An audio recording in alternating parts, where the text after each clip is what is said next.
As of this moment, the spacecraft has passed the limits of our galaxy. Johnny, we did a hard-hitting expose a couple of months ago about with some guy saying that the US government was going to use UFOs as some sort of a tool to scare the American and the world public into believing that there was an incoming bloody invasion from bloody outer space. Doesn't this tie in a little bit with what this bloke last week, the whistleblower, was saying? It's a long bloody question, but it's important.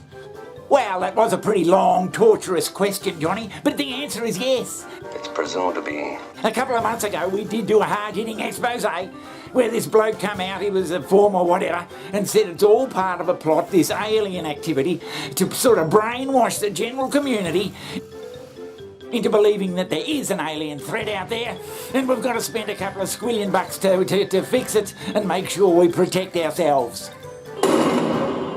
Here's a recap. And I'll tell you, the next step, it's a little difficult to hear, but the next step, because they need to keep building up the fear of these UAPs. About a year ago, you said publicly on an interview that I caught that, hey, the government is going to use some sort of a UFO invasion, a fake UFO invasion story. And you laid it out specifically. And then wouldn't you know, a few weeks ago, we have Chinese balloons and UFO invasion. And I remembered that interview. We featured it on the show, and my audience was like, holy smokes. Has confirmed Grush's credentials, but he says he can't show us the proof of the alien craft for national security reasons.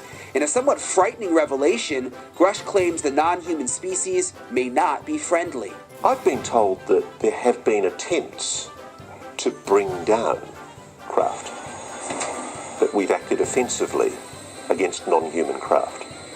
There have been instances, and there are certain techniques. Have human beings been hurt or killed by a non-human intelligence? While I can't get into the specifics because that would reveal certain U.S. classified operations, I was briefed by a few individuals on the program that there were malevolent events like that.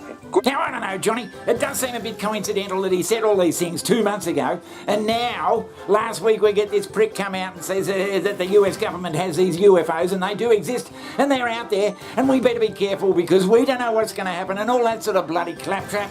See it? What if it's bloody true? And who would know whether they're bloody friendly or not, and that's the bloody thing they're going to push. What if they did come down and they had bloody ray guns from flying saucers and they were shooting things and the world would be in panic? So, Johnny, do you think this is all part of the bloody plan? I mean, we can confirm his credentials, very, very high-level U.S. intelligence officer, Air Force veteran, on the task force that investigates UFOs. But it does make me think, Johnny, that if you really wanted to panic the population, you wouldn't fuck about with this gradual build-up of stuff. You'd come right out and say it, and the fucking world would be so panicked that you could get whatever you wanted. Holy shit! Really? And they'd be weeping and crying and feardom and all sorts of stuff. Yes, feardom, that's a word. Yeah, I suppose. It'd be far more effective to do it that way. Just panic the shit out of everybody like that.